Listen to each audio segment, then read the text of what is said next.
है कि ये 4x4 है जो टॉप मॉडल है एक्सप्लोरर। तो इनसे हम बहुत डिटेल में जानेंगे कि फॉर्च्यूनर का आपको पता है आउट ऑफ बजट हो जाती है हम जैसे मिडिल क्लास लोगों के लिए ना। उसके ऊपर ये गाड़ी अच्छे से एवरेज देती है, 16-17 तक निकाल देती है। लेकिन अल्टीमेटली उसमें बंद हो गई गाड़ी, 2-3 बार हमने कोशिश की, लेकिन फिर लो में जो थी गाड़ी वो बहुत अच्छे से चली। ये MLD जो है ना, ये बहुत कामयाब चीज़ है। आपको मतलब ऑलमोस्ट 50% कैपेबल बना देती है आपकी गाड़ी को। एडवेंचर नहीं हम करना चाहते जिसके अंदर हमारी लाइफ ही एडवेंचर बन जाए। ठीक है, ठीक है।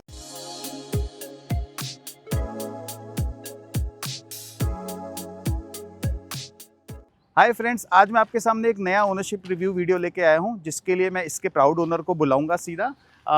आइए रवि जी, ये हैं रवि मल्होत्रा। हेलो। ठीक है, ये इनकी गाड़ी है। तो अब जानते हैं डिटेल्स इसके बारे में कि ये गाड़ी को कैसे एंजॉय कर रहे हैं और इनका क्या एक्सपीरियंस रहा है ओवर अ पीरियड। तो आप ये गाड़ी कब से ओन कर रहे हैं? ऑलमोस्ट 2 इयर्स तो कंप्लीट हो चुके हैं इसके। Okay. And I am satisfied with the car. तो मतलब कि आपके पास तो बहुत अच्छा खासा एक्सपीरियंस है। और स्पेशल बात इस कार की ये है कि ये 4x4 है जो टॉप मॉडल है एक्सप्लोरर। तो इनसे हम बहुत डिटेल में जानेंगे कि इनका जो कोर एक्सपीरियंस रहा है इस गाड़ी को लेके, जो ऑफ रोडिंग का, सब आपको बताएंगे। ठीक है, तो वीडियो स्टार्ट करते हैं। तो सबसे पहले आप अपना थोड़ा सा इंट्रो दे दीजिए, अपना नाम और आप क्या क्या करते हैं। हाँ, मेरा नाम रवि मल्होत्रा है और मेरा भी यूट्यूब चैनल है RL मल्होत्रा 4Explore 5 के नाम से। तो जैसे ही मैंने गाड़ी ली थी तो मैंने कहा क्यों ना, क्योंकि कहते हैं कि महिंद्रा की गाड़ी जो लोग यूज़ करते हैं तो वो बीटा टेस्टर्स होते हैं। आपका ये कौन सा वेरिएंट है ये वाला? ये है Z8L manual diesel 4x4। 4x4। तो अब आप पहले ये बताइए कि आपको किसने इंस्पायर किया ये गाड़ी लेने के लिए? आपने यही गाड़ी क्यों आपने सेलेक्ट करी? देखो, ये वाली गाड़ी लेने का ना एक सिंपल लॉजिक ये है कि इसकी तरह की गाड़ी मार्केट में कोई थी नहीं उस वक्त। फॉर्च्यूनर का आपको पता है आउट ऑफ बजट हो जाती है हम जैसे मिडिल क्लास लोगों के लिए ना। तो ये गाड़ी नहीं थी, लेकिन इसके अंदर जो फीचर्स थे ना वो बहुत यूनिक थे। 4x4 इसके अंदर दे दिया गया था गाड़ी के अंदर, और जो फीचर्स थे इसके उससे ज़्यादा थे अगर आप इसको कंपेयर करोगे ना फॉर्च्यूनर के साथ, या फिर उस वक्त MG की भी एक गाड़ी थी, क्या नाम था, ग्लोस्टर। तो बट वो आउट ऑफ द लीग थी, और इसका हम सुन चुके थे कि इसका सूनर और लेटर जो अपनी फोर्ड की गाड़ियाँ हैं या फोर्ड की कंपनी वो जाने वाली है इंडिया से। तो उन चीज़ों को कंसिडर करने का मतलब नहीं होता था। अपना बजट भी जो था वो इतना ही था, 25 से 30 लाख के बीच में।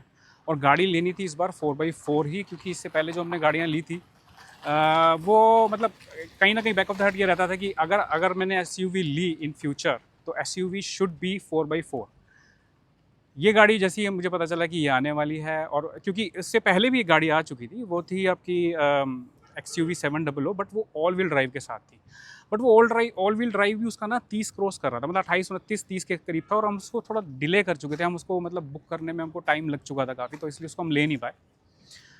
फिर हमने कहा कि चलो यार, अब ये गाड़ी आ रही है तो इस गाड़ी को हम टाइमली बुक कर लेते हैं। हमने बुक किया। तो रवि, इसकी बताइए आपको एवरेज क्या मिल रही है सिटी के अंदर और हाईवे के अंदर?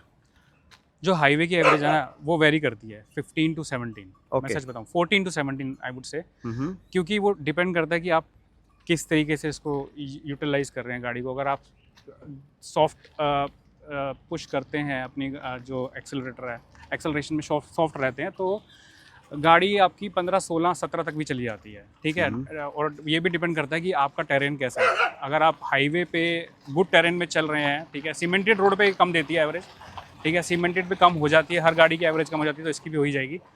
बाकी ऐसे टेरेन पे मतलब जो पेवमेंट होता है या रोडी बजरी वाला होता है जो जिसे बोलते हैं, ठीक है, उसके ऊपर ये गाड़ी अच्छे से एवरेज देती है, 16-17 तक निकाल देती है हाईवेज पे। बट अगर एवरेज निकालोगे आप सिटी की और हाईवे की, तो ये 13-14 के बीच में रहती है। और ये जो कोर अगर ट्रैफिक जैम होता है बिल्कुल बम्पर टू बम्पर, जहाँ गाड़ी मूव ही नहीं कर रही है, तो लोएस्ट आपने कितनी देखी है? लोएस्ट तो 8 तक भी चली जाती है। 8 तक चली जाती है, उससे कम नहीं गई? उससे कम नहीं जाती।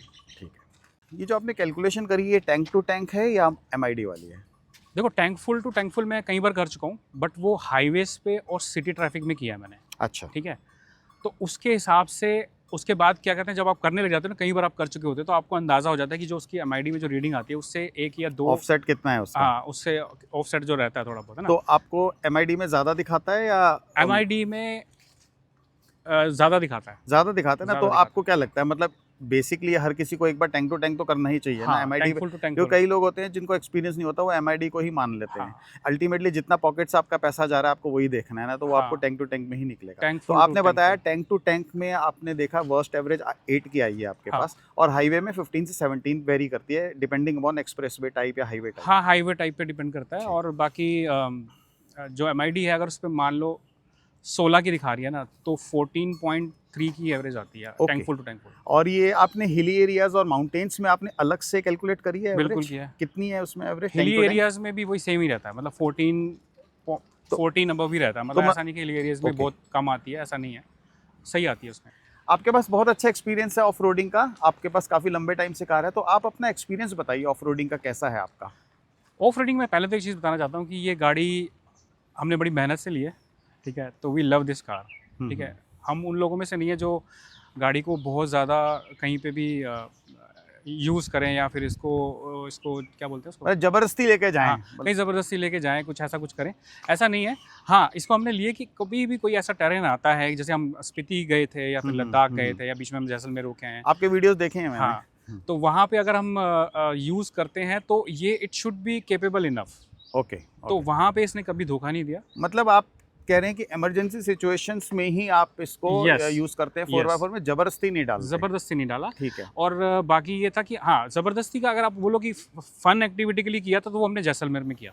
वो भी आपने लाइट मोड में किया होगा? वो भी बहुत लाइट hardcore किया नहीं। था कि ऐसा नहीं था कि, क्योंकि लोग क्या कहते हैं नाइट में ज़्यादा चलाते हैं, लोग नाइट में भी ले जाते हैं, अपनी थार वगैरह वाले तो नाइट में भी जा रहे थे वहाँ पे। लेकिन हमने पहले ये कंफर्म किया कि क्या हम अपनी गाड़ी को वहाँ पे लेके जाएंगे, क्योंकि वहाँ पे ड्यून्स होते हैं, आपको पता नहीं कहाँ पे एकदम ड्रॉप राइट आएगा। राइट। इसके नीचे कई सारे पाइप्स वगैरह होते हैं और कुछ भी नीचे से इसका कुछ ख़राब हो सकता है, कुछ टूट सकता है। तो हम लोग इस चीज़ से पहले ही से सोच लेते हैं कि भाई अगर हम वहाँ से जाएंगे तो कुछ नुकसान ना हो जाए हमारी गाड़ी का। तो हमने दिन में वो किया, हम दिन में गए और पहले हमने जिप्सी से देखा कि जीप अगर वहाँ पे से जा पा रही है, उसके अगर वहाँ पे निशान हैं तो हमने कहा उसी के ऊपर हम चलाएंगे तो वहाँ पे हम चला पाएंगे। वहाँ पे ट्राई किया और it was a beautiful experience. या सो कार ने जो जिस तरीके से परफॉर्म किया ना, इट वाज ब्यूटीफुल। वो ऐसा लग ही नहीं रहा था कि मतलब एफर्टलेस ड्राइविंग थी। हाँ, लेकिन 4x4 में जो हाई मोड है वो हाई मोड काम नहीं करा ठीक से, क्योंकि वहाँ पे जो ड्यून्स होते हैं ना उस पे 4x4 लो करता है। क्योंकि हमने कभी चलाया नहीं था तो हम ये सोच के गए थे कि हम 4x4 हाई में चलाएंगे, लेकिन अल्टीमेटली उसमें बंद हो गई गाड़ी। 2-3 बार हमने कोशिश की, लेकिन फिर लो में जो थी गाड़ी वो बहुत अच्छे से चली। ठीक है, इसके वीडियोस हैं आपके? हमारे वीडियोस हैं हमारे उसके ऊपर, आप ठीक है। देख सकते हो जाके। तो आईसी सिचुएशंस में आपने चलाई होगी कार, ब्लैक आइस वगैरह, उसमें कभी ऐसा सिचुएशन आई कि आपको लगा कि ये गाड़ी स्टक हो गई है, अब मुझे हेल्प लेनी पड़ेगी किसी बैकअप की? नहीं, एक्चुअल में ना सच बताऊँ, मैं जब स्पीति में गया था तो वहाँ पे रोड पे ना ब्लैक आइस होती है, क्योंकि वहाँ पे काफ़ी टाइम मतलब 6-7 महीने बर्फ़ रहती है, तो वहाँ की रोड पे रहती है। लेकिन वहाँ पे हमें इतनी ज़रूरत नहीं पड़ी 4x4 की। 4x4 की जब हम हिक्किम से कौन सा गाँव था, कॉमेट, कॉमिक विलेज जा रहे थे, तो वहाँ पे काफ़ी क्योंकि दलदली सा इलाका था वहाँ पे ना, वहाँ पे लग रहा था कि थोड़ी आइस भी गिरी हुई है और वो कीचड़ बना हुआ था, सारा ब्लैक हुआ था। ओके। वहाँ पे मुझे थोड़ी सी फिसलन सी महसूस हुई, क्योंकि इस गाड़ी के अंदर एमएलडी भी आता है ना। हाँ, तो आप एमएलडी से ही वो कमी पेशी जो है पूरी कर देते हो। राइट। एक जगह और मेरे साथ हुआ था, जब हम सिसु की तरफ जा रहे थे तो साइड में मैंने गाड़ी पार्क कर दी थी, हम बर्फ़ में ही जा रहे थे, तो वहाँ पे ब्लैक आइस थी बहुत सारी। तो वहाँ पे क्या हुआ, वहाँ पे गाड़ी मेरी स्किड करने लग गई। ओके। तो स्किड किया उसने, मतलब कुछ सेकंड्स के लिए, 2 से 3 सेकंड के लिए, उसके बाद उसका एमएलडी एक्टिवेट हुआ और एकदम से पुश मिला और मैं आगे झटका लगा और झटका लगा और मैं आगे निकल एमएलडी गया। का कमाल है, यही है 4x2 में भी अगर आ जाए ना तो कहानी बदल जाए। ये एमएलडी जो है ना, ये बहुत कामयाब चीज़ है। आपको मतलब ऑलमोस्ट 50% कैपेबल बना देती है आपकी गाड़ी को ऑफ रोडिंग के लिए। तो मुझे ज़्यादा ज़रूरत नहीं पड़ी, क्योंकि वही एमएलडी ही काम करता रहा। लेकिन जब मैं प्रॉपर बर्फ़ में चला गया था तो प्रॉपर बर्फ़ में मुझे 4 हाई से मैं काफ़ी दूर तक निकल गया था, लेकिन उसके बाद मुझे प्रॉब्लम आने लगी थोड़ी 4 हाई में। फिर मुझे 4 लो लगाना पड़ा, क्योंकि मुझे नीचे की तरफ जाना था। तो नीचे की तरफ जाते वक्त ये मैंने कहीं पे पढ़ा था, मैं सच बता रहा हूँ कि I am just a novice user, I was just a novice user, तो it was the first time that I was trying that. तो फिर मैंने क्या किया कि क्योंकि मैंने पढ़ लिया था कि 4 लो लगा के नीचे जाना चाहिए, तो उससे क्या होता है कि आपका टॉर्क एक रहता है, क्रॉल फंक्शन एक्टिवेट रहता है, आपकी गाड़ी बंद नहीं होती। तो वो काफ़ी अच्छे से काम किया। मतलब मैंने ऑफ रोडिंग में इसको जितना भी इस्तेमाल किया है, जहाँ तक भी किया है, जितना मेरी कैपेबिलिटी है, जितना मैं सोचता हूँ, उतना उस लेवल तक इसने मुझे हमेशा सेटिस्फाई किया है। कभी कोई इशू नहीं आया, कभी ऐसा नहीं लगा कि फंस गई हो। 4 लो पे तो एक्चुअली क्या होता है, मैक्सिमम इसको पावर देता है वो, और टायर बहुत ज़्यादा स्पिन नहीं करता, तो मैक्सिमम टायर में जब फोर्स रहता है तो गाड़ी कभी आपको लगा कि स्नो चेन की ज़रूरत पड़ेगी मुझे, या स्नो चेन की नहीं पड़ी ज़रूरत, कभी क्योंकि नहीं मैंने पड़ी? थोड़ी थोड़ी थोड़ी डेंस आइस थी वहाँ पे, उस आइस में भी मैंने चलाया था, तो मुझे ऐसा फील नहीं हुआ। बट ये कि मैं बहुत ज़्यादा इन डेप्थ अंदर तक विलेज के नहीं गया, हम लोग थोड़ा बाहर ही हमने चलाया आगे, क्योंकि मैं ऐसे एज आई सेड कि अपनी गाड़ी है, प्यार करते हैं, और अपनी फैमिली भी हमारी साथ होती है, तो ऐसा Right. कोई एडवेंचर नहीं हम करना चाहते जिसके अंदर हमारी लाइफ ही एडवेंचर बन जाए। ठीक है, ठीक है। ये कि आपके घर में और कौन कौन चलाता है ये गाड़ी? मैं और मेरी वाइफ ही चलाते हैं तो ज़्यादा। दोनों को गाड़ी चलाने, वाइफ का कैसा एक्सपीरियंस है गाड़ी चलाने का? वाइफ का अच्छा एक्सपीरियंस है, वो उसको बहुत आसान लगती है गाड़ी चलाना।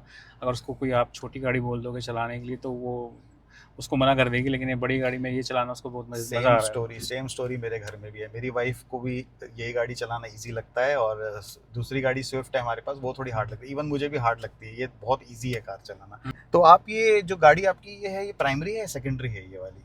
ये हमारी प्राइमरी है, क्योंकि हम ज़्यादातर एक ही गाड़ी रखते हैं। ओके। अभी एक नीड आ रही है कि अब एक और गाड़ी लें, तो अभी सोच रहे थे हम थार रॉक्स को ले लें। ठीक है।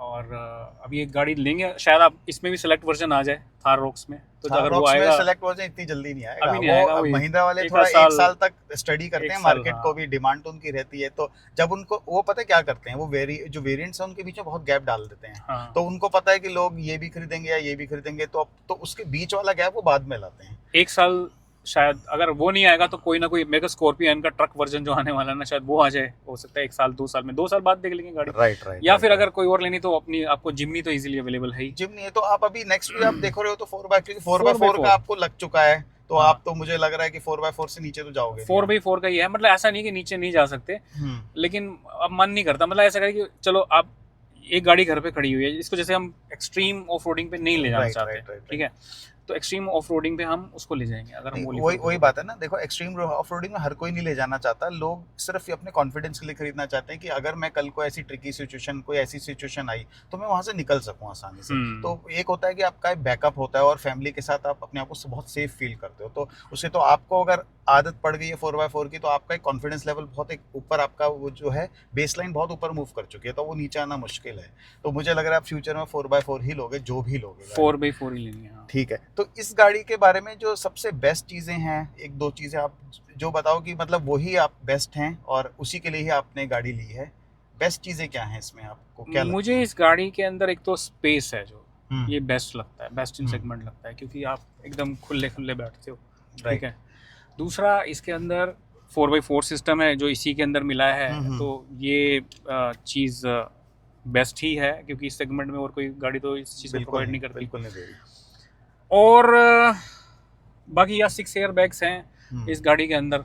बाकी और कुछ एज मतलब ऐसा कहूँ कि बहुत ज़्यादा ठीक है, टॉर्क भी ठीक है, 4x4 सिस्टम इसका ठीक से काम करता है, स्पेशियस है, और मेरी मतलब जो मेरी रिक्वायरमेंट उसको फुलफिल ये करती है कि हमारे घर में 6 बंदे हैं तो 6 के 6 इस गाड़ी के अंदर बैठ जाते हैं। लगेज स्पेस भी ठीक ठाक है, हम रख लेते हैं, मतलब हम एडजस्ट हो जाते हैं इसके अंदर, कि 2 बच्चे हैं, छोटे ही हैं, तो बस ठीक है, फिर तो ठीक है, दिक्कत लास्ट नहीं सीट है। को आप फोल्ड भी कर सकते हाँ, हो।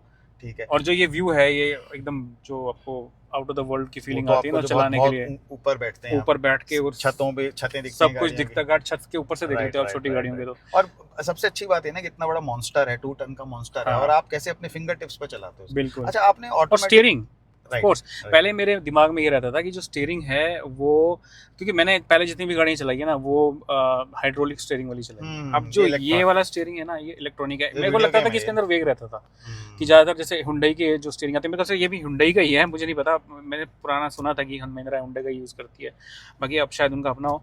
लेकिन इसके अंदर ना मुझे ज़्यादा कंफर्टेबल लगता है, मुझे लगता है कि इलेक्ट्रॉनिक्स आर बेटर, कि अगर आप once you get use to it ना, तो you will feel much better. Hydraulic में क्या ना, आपको पावर लगती है ज़्यादा, बिल्कुल, और इसमें एफर्ट्स power लगते हैं, इसके अंदर एफर्ट नहीं इसका लगता। टायर भी बहुत बड़े हैं, ह्यूज हैं, हाँ। और उसके बाद गाड़ी का वेट इतना ज़्यादा है, तो वैसे भी हाइड्रोलिक आप यूज़ करोगे तो बहुत हैवी हो जाएगी, बहुत इसीलिए heavy तो होता है। ये लेडीज़ और बुजुर्ग लोग और कोई भी इसको आराम से चलाता है। हाँ। अच्छा, ये मुझे पूछना था, स्पेसिफिक है, आपने मैनुअल क्यों लिया, आपने ऑटोमेटिक क्यों नहीं ली? ट्राई की थी ऑटोमेटिक आपने? ऑटोमेटिक गाड़ी मैंने ट्राई की थी, ऑटोमेटिक ना लेने का देखो 2-3 रीज़न है, ठीक है। एक तो मुझे टॉर्क कन्वर्टर में ही आ रहा था, जो ऑटोमेटिक है टॉर्क कन्वर्टर में ही आ रहा था। दूसरा, इंडिया के पास आज की डेट में भी लेबर नहीं है। अच्छा। आप अगर आपका इस फेल होता है ना ये ला, तो उसके अंदर आप के पास, किसी भी कंपनी के पास लीवर नहीं है, वो इसको पूरा सिस्टम ही चेंज करती है। ओके, ठीक है, और 5 साल तो निकाल ही जाता है, मतलब 5 साल ठीक ठाक चल जाता है, ऐसा ठीक नहीं है कि है, प्रॉब्लम आती है, और ठीक होती है। भी तो वो कंपनी वारंटी में आपको चेंज करके देगी 5 साल तक। हम्म, लेकिन उसके बाद आपने 2 लाख रुपए एक्स्ट्रा दिए हैं इसको लेने के लिए, है ना, वही 2 लाख रुपए आपको दोबारा देने पड़ेंगे। नहीं तो ये बताओ, आपको लगता नहीं कि आपने अपने कंफर्ट में कॉम्प्रोमाइज कर लिया थोड़ा सा इसको लेके? जैसे बहुत मेजर ट्रैफिक जैम में अगर आप फंस रहे हो और आपको क्लच यूज करना पड़ रहा है बार बार, तो आपको थोड़ा सा लगता नहीं कि उस टाइम ऑटोमेटिक होती तो बेटर होता? इसको लेने से पहले जब मैंने इसको ड्राइव किया था टेस्ट ड्राइव में, मैंने तीनों गाड़ियाँ ड्राइव की, ठीक है, पेट्रोल में भी, डीजल में ऑटोमेटिक और डीजल में मैनुअल। तो मैंने इसका जो क्लच था ना काफ़ी लाइट था। ओके, ठीक है, और ऊपर से मैनुअल गाड़ी आपकी ना काफ़ी हेल्पफुल रहती है कई सारी सिचुएशन में, कि अगर आप रिमोट एरियाज में हो, आपकी गाड़ी बंद हो जाए, बैटरी खराब हो जाए, तो आप उस वाली गाड़ी को स्टार्ट नहीं कर सकते। इसको आप धक्का दिलवा दोगे ना, धक्का मार के स्टार्ट हो जाएगी। ठीक है, ठीक है। लेकिन वो नहीं होगी स्टार्ट, उसको आपको टो ही करवाना पड़ेगा। कई सारी चीज़ें अगर आप कंसिडर करते हो ना जब आप गाड़ी चलाते हो, तो वो सारी चीज़ें मैंने कंसिडर की कि भाई अगर ऐसी सिचुएशन होगी तो उसमें मेरा क्या होगा, वो सारा कुछ कंसिडर करते हुए फिर मेरे को लगा कि manual is the best option, क्योंकि महिंद्रा इज स्टिल, अभी उसका क्या हुआ, काफ़ी टाइम हो गया खैर इसने इसके अंदर ये वाला किया है, और उसकी जो 400 थी या 300, एक्चुअली 300 में भी उसने ऑटोमेटिक दिया था, उससे पहले थार में भी दिया था, तो इट्स वर्किंग फाइन नाउ। अब आई कैन से दैट कि हाँ, इन फ्यूचर अगर मैं लेता हूँ महिंद्रा की गाड़ी तो मैं ऑटोमेटिक प्रेफर करूँगा, लेकिन उस वक्त क्योंकि वो ये फर्स्ट बैच की गाड़ी थी, मैं और फालतू के इश्यूज में नहीं फंसना चाहता। मुझे पता है ये वाला चीज़ तो फेल नहीं होगी। ठीक है, अगर ये फेल भी होगी तो बहुत नॉमिनल चार्जेस में चेंज हो जाएगी। इससे पहले आपके पास कौन सी गाड़ी थी? इससे पहले मेरे पास थी फिएट पुंटो, वो भी सारी वो मैनुअली थी। तो मेरे पास तो एक्चुअली क्या है ना, मैं तो 8 साल हो गए मुझे ऑटोमेटिक चलाते हुए, तो अब एक बार जैसे आपको है ना कि 4x4 पे आप आ गए तो आप अब वापस टू व्हील पे नहीं आ सकते, तो उसी तरह एक बार ऑटोमेटिक आदत पड़ जाए तो आप उससे नीचे नहीं आ सकते। तो नेक्स्ट टाइम आप ट्राई करना, क्योंकि इनमें महिंद्रा की गाड़ियों में ऑटोमेटिक में मैनुअल ऑप्शन भी होता है, तो आप ऑटोमेटिक और मैनुअल आप दोनों मोड में स्विच कर सकते हैं। लेकिन वो वाला मैकेनिकल नहीं होता, ये वाला तो मैकेनिकल है, वो मैकेनिकल नहीं होता, लेकिन ये है कि आप मैनुअल में उसको पूरा सिस्टम ही है ना, पूरा उसको आप मैनुअल में कर सकते हैं, मतलब मैनुअल में चलाने का। लेकिन आप 4x4 में उसको ठीक से यूटिलाइज नहीं कर पाओगे ना। आप 4x4 में आपको एक्सेलरेशन देना पड़ेगा, वो अपने आप सेट करेगा कौन से गियर रेशियो, कौन से गियर के अंदर रहना है। मैनुअल के अंदर आपको पता है कि सेकंड गियर के अंदर आपने लगाना है, मुझे क्रॉल फंक्शन तक उसमें ऑटोमेटिक में भी एक्टिवेट हो जाता है, लेकिन इसके अंदर मुझे धीरे धीरे ऊपर चढ़ना है, मुझे कितना एक्सेलरेशन के हिसाब से कौन सा गियर है वो आपको पता होगा, उसमें नहीं पता चलेगा। तो अच्छा, ठीक है। अब इस कार में आप ये बताइए कि कौन सी चीज़ें ऐसी हैं जो आपको इसमें थोड़ी सी लगती है कि इम्प्रूव्ड होती तो बेटर होता, या कोई मिसिंग चीज़ें हैं जो आपको लगता है ये और दे दें तो मैं, मतलब मेरे लिए सब कुछ बेस्ट हो जाता है। इस गाड़ी के अंदर इन्होंने जो हाईवे टेरेन टायर दिए हैं, ठीक है, इसके अंदर ऑल टेरेन होने चाहिए थे। ऑल टेरेन वो तो उन्होंने ये सोचा ना कि चलो जनरल जो लोग हैं वो तो अपना 4x4 के अंदर होने चाहिए थे। हाँ, तो मेरे ख्याल से उन्होंने ये इसलिए सोचा होगा, ऑप्शनल है कि भाई जिसको एक्स्ट्रा जाना है तो वो अपना अलग से लगवा ले, और जो मेजर सिटी में चलाते हैं वो ये लगा ले। बस वही नहीं तो फिर ये भी हो जाता ना कि अगर ऑल्टरनेट टायर दे देते तो फिर सिटी वाले कहते कि हमें नहीं चाहिए थे। तो ऐसी और कोई चीज़ है जो आपको लगता है कि इसमें एक आधी चीज़ और होती इसमें अच्छी? वैसे तो महिंद्रा ने फीडबैक सुनने के बाद ये IRVM तो दे दिया, ऑटो डिमिंग, और साथ में IRVM, और साथ में ये भी दे दिया वेंटिलेटेड सीट्स। इसके अलावा कुछ बच रहा है आपको लगता है? हाँ देखो, वेंटिलेटेड सीट तो ऑब्वियसली इसके अंदर होनी चाहिए, इतना पैसा उन्होंने लिया है, 26 लाख के करीब पड़ी है ना, तो वेंटिलेटेड सीट्स नहीं है।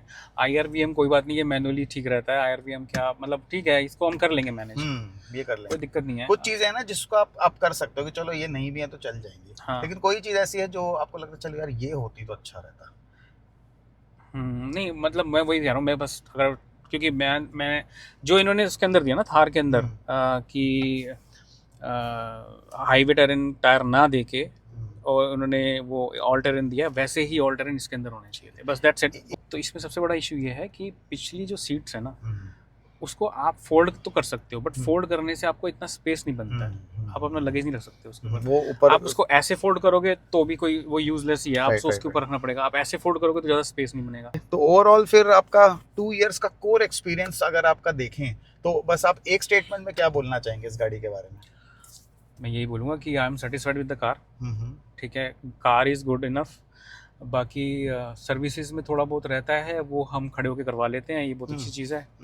और शायद मेरा चैनल भी बन गया और इस वजह से जो मुझे ट्रीटमेंट है वो अच्छे से मिलता है सर्विस सेंटर्स में।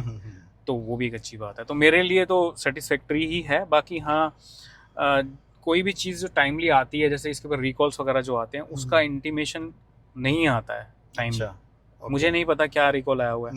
मैं जाऊँगा तो मुझे अगर कहीं से पता चलेगा कि कहीं किसी लोगों ने करवाया, तो मैं उनसे कंफर्म करता हूँ कि भैया ये रिकॉल आया हुआ, क्या मेरी गाड़ी में रिकॉल है। फिर वो कहते हैं अच्छा हम देखते हैं। फिर वो देखते हैं, देखने के बाद चेक करने के बाद बताते हैं हाँ सर आपकी गाड़ी में भी आया। फिर वो ऐड करते हैं। कई बार ऑटोमेटिकली आ जाता है, बट कई बार इनको करवाना पड़ता तो है। ऐसा होता है कि जैसे आपका नोटिफिकेशन नहीं पहुंची और आप सर्विस सेंटर सर्विस के लिए गए, तो उन्होंने आपका ऐड कर दिया कि ये करना था हमें और हम इस सर्विस में कर देते हैं। हाँ, वो ऐसा होता है कि ऐसा आपको भी होता है, तब भी बोलना ऐसा भी पड़ता होता है। है। कई बार बोलना पड़ता है, और कई बार क्या होता है कि इन्होंने रिकॉल बोल दिया बट इनके पास पार्ट नहीं है।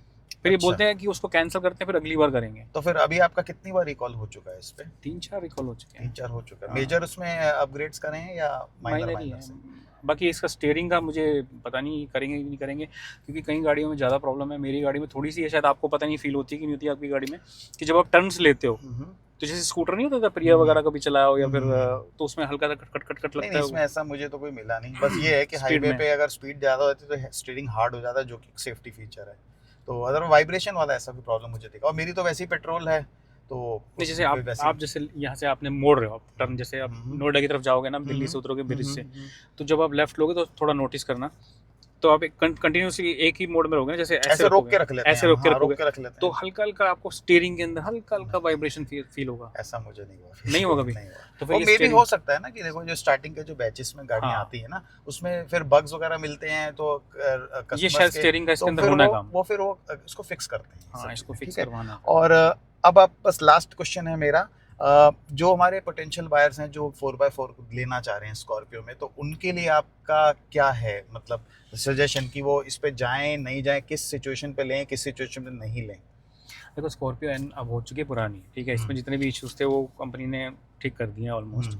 तो अब आप आंख बंद करके गाड़ी ले सकते हो, गाड़ी ठीक है। बाकी देखो 5 साल तक तो कोई भी गाड़ी किसी भी कंपनी, मैंने इतनी सारी कंपनी की गाड़ी रखी है, मारुति की रखी है, फिएट की रखी है, वॉक्सवैगन की रखी है, ठीक है, कई सारी गाड़ियाँ मैंने रखी है। तो उनमें यही रहता है कि 5 साल तक तो गाड़ी को कुछ नहीं होता। ठीक है, ठीक है। 5 साल के ऊपर जैसे 6 साल कंप्लीट होने वाले होते हैं तो कुछ ना कुछ इशू होने लगते हैं। कभी ऑल्टरनेटर का इशू आ जाएगा, कभी हीटिंग अप का इशू आ जाएगा, या कह दो 5 साल या 1 लाख किलोमीटर के ऊपर। 1 लाख किलोमीटर के ऊपर भी आने किलोमीटर। लगते हाँ, हैं? मतलब मैं 5 साल लगा के चल रहा हूँ। 5 आप साल कितने है। किलोमीटर अच्छा, चलाई हो कितने आपने? किलोमीटर? कितने क्योंकि किलोमीटर मैंने चला जनरली देखा है 1 लाख किलोमीटर क्रॉस करने के बाद ना इश्यूज आने लग मेरे को जाते हैं। 80,000 के ऊपर भी आ गए। हर टाइप के, हाँ, आ जाते हैं, आ 80,000 जाते के हैं। ऊपर भी आ गए।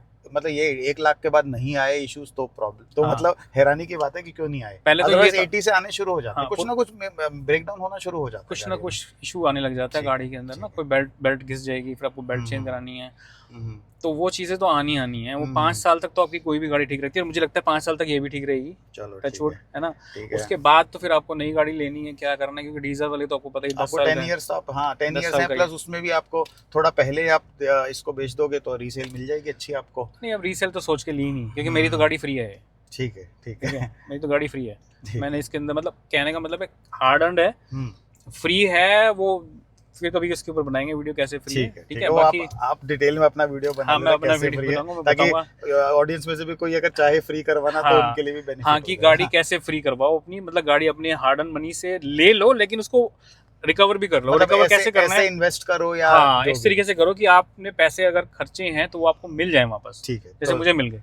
ठीक है, तो ठीक मेरी गाड़ी तो फ्री है, मुझे कोई टेंशन है है। चलो नहीं। ठीक है, हम देखेंगे आपका वीडियो, वेट करेंगे उसके लिए, बिल्कुल, हम भी कुछ बिल्कुल। लर्न करें आपसे। हाँ, बाकी मैंने गाड़ी के ऊपर और भी सारे जो 4x4 सिस्टम से रिलेटेड कि इसको कैसे मेंटेन करना है, ओके, क्योंकि क्या होता है ना, जब आपने गाड़ी, जैसे आप गाड़ी में हो इस वक्त, ठीक है, जैसे आपकी गाड़ी 4x4 तो आपने ले ली, लेकिन वो कई टाइम से आप बिजी हैं, आप चला रहे हो, रोड पे चला रहे हो, बट 4x4 आपने एंगेज नहीं किया, तो 2 महीने में एंगेज मतलब कर लेना चाहिए। मेरे चैनल पे अगर आप जाएंगे देखेंगे तो वहाँ पे वीडियो आपको मिल जाएगा। उसके अंदर क्या है कि आपकी गाड़ी के अंदर अगर 4x4 फीचर, चाहे आपके पास कोई भी गाड़ी है, तो आपको ना उसको 2 महीने के अंदर एक बार एंगेज कर लेना ज़रूरी है, क्योंकि इसके अंदर ऑयलिंग भी इन्वॉल्व होती है, ठीक है, और ये जो इलेक्ट्रिकल सिस्टम है इसका भी ठीक से काम करना ज़रूरी है, और आपका इंश्योरेंस भी ज़रूरी है कि कल को अगर आप किसी भी सिचुएशन में जाते हो ना, तो आपको इसको एंगेज करना पड़े, तो आप इसको एंगेज कर पाएँ। तो अगर आप उसके रिलेटेड वीडियोज़ देखने हैं तो वीडियो हैं, और बाकी वाइंड अप से रिलेटेड भी एक मैं वीडियो बनाने जा रहा हूँ, उस पर थोड़ा टाइम लग रहा है, मैं बना नहीं पाया, बट मैं बनाऊंगा बहुत जल्दी। कि गाड़ी क्योंकि 4x4 है तो मैं वाइंड अप का इशू होता है, काफ़ी लोगों ने फेस भी किया, और मैंने भी इस गाड़ी के अंदर फेस किया था, जो कि मुझे पता नहीं था, कहीं कोई वीडियो भी नहीं उसके ऊपर मुझे मिला था। तो अब उसके ऊपर एक वीडियो बनाया जाएगा जो मैं बनाऊंगा, और वो आप सबके लिए ज़रूर फ़ायदे का सौदा रहेगा। श्योर, हम वेट करेंगे। अरे देखो डीजल की तो आवाज़ सुनो, मतलब जिसको डीजल गाड़ी में आवाज़ का शौक है ना, वो तो डीजल ही की आवाज़ के लिए ही लेगा। ग्रंट जो आता है देखो ना, ये इससे आपको पता चलता है ना कि आवाज़ से कि आप एक मॉन्स्टर चला रहे हो, राइट। तो आपको भी आवाज़ का मज़ा आता ही होगा, क्योंकि डीजल गाड़ी में अगर आवाज़ ही ना आए तो फिर आपको मज़ा ही नहीं आएगा। आपको लग रही है हैवी गाड़ी? हाँ लग रही है, थोड़ा सा लग तो रहा है, हल्का सा वेट ज़्यादा लग रहा है इसका, क्योंकि वैसे आपका इसमें हार्डवेयर है ना ये वाला, क्या कहते हैं 4x4 का हार्डवेयर है, तो उससे वेट तो थोड़ा बढ़ेगा ही इसका। लेकिन ये है कि ठीक है, मज़ा तो है इसको चलाने में, ऐसा नहीं है। तो आवाज़ का तो है ही मज़ा इसमें, आवाज़ एक रोरिंग साउंड आती है, शेर की गर्जनी की आवाज़ आती है इसको चलाने में। देखो मुझे तो मज़ा आ रहा है आवाज़ चलाने में इसकी ऐसी।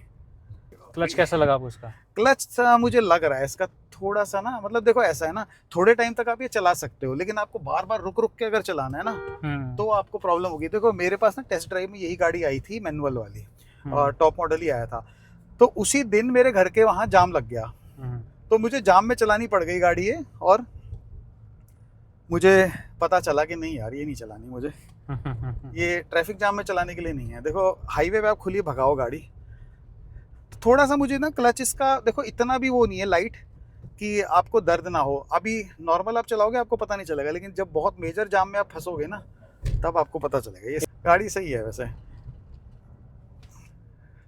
अब वही होता है ना कि यहीं से मोड़ लेते हैं, कोई नहीं, ज़्यादा कुछ है नहीं इसमें। मैं बस ये है कि थोड़ा डीजल गाड़ी चला के देखना चाह रहा था मैनुअल वाली, लेकिन ये पता चल गया कि आपको मैनुअल नहीं। अब यार ये तो चैलेंज हो गया, मेरे को रिवर्स लगाना पड़ रहा है। हाँ लग गया। 15 साल मैंने चलाई हैं गाड़ियाँ मैनुअल भी, मेरा फोर्ड अब फीगो। अब बिना दबाए लगाना फर्स्ट गियर। हाँ फोर्ड फीगो मेरे पास, थर्ड लग गया। फोर्ड फीगो है मेरे पास, डीजल में ही थी। थोड़ा सा एक्सेलर, ये जो क्लच धीरे धीरे छोड़ रहे हैं ना हम लोग, तो मुझे थोड़ा सा प्रेशर मेंटेन करके रखना पड़ा। हम भूल जाते हो। हाँ भूल जाता हूँ मैं सच में। देखो अब हम लोगों को आदत होगी है, घर पे बैठो गाड़ी में बस सीधा चलती रहे, कुछ मत करना पड़े। देखो मैनुअल वाला बंदा तो ऑटोमेटिक चला लेगा। हाँ ऑटोमेटिक वाला नहीं, इसमें पता क्या है, थोड़ा सा मुझे एडजस्ट होने में टाइम लगेगा, क्योंकि मैं एक्चुअली हम लोग भूल जाते हैं कि गियर बदलना है। ये प्रॉब्लम आ रही है, और फिर गियर गलत शिफ्ट हो रहे हैं सारे मेरे से। तो इमेजिन करो आप 2018 के बाद मैंने चलाई है ये ऑटोमेटिक मैनुअल। हो तो सेम ये रजनी जी के साथ भी रहा था, उनसे भी नहीं। तो आज के लिए इतना ही था वीडियो में। थैंक्स रवि, आपने कीमती टाइम निकाला और हमें बहुत अच्छी नॉलेज दी। तो होपफुली ये जो इन्फॉर्मेशन है हमारे यूजर्स को बहुत काम आएगी, जो पोटेंशियल हैं यूजर्स जो आगे बाय करना चाहते हैं। एंड थैंक्स, एंड आपको मिलते हैं नेक्स्ट वीडियो में, तब तक bye and have a safe driving.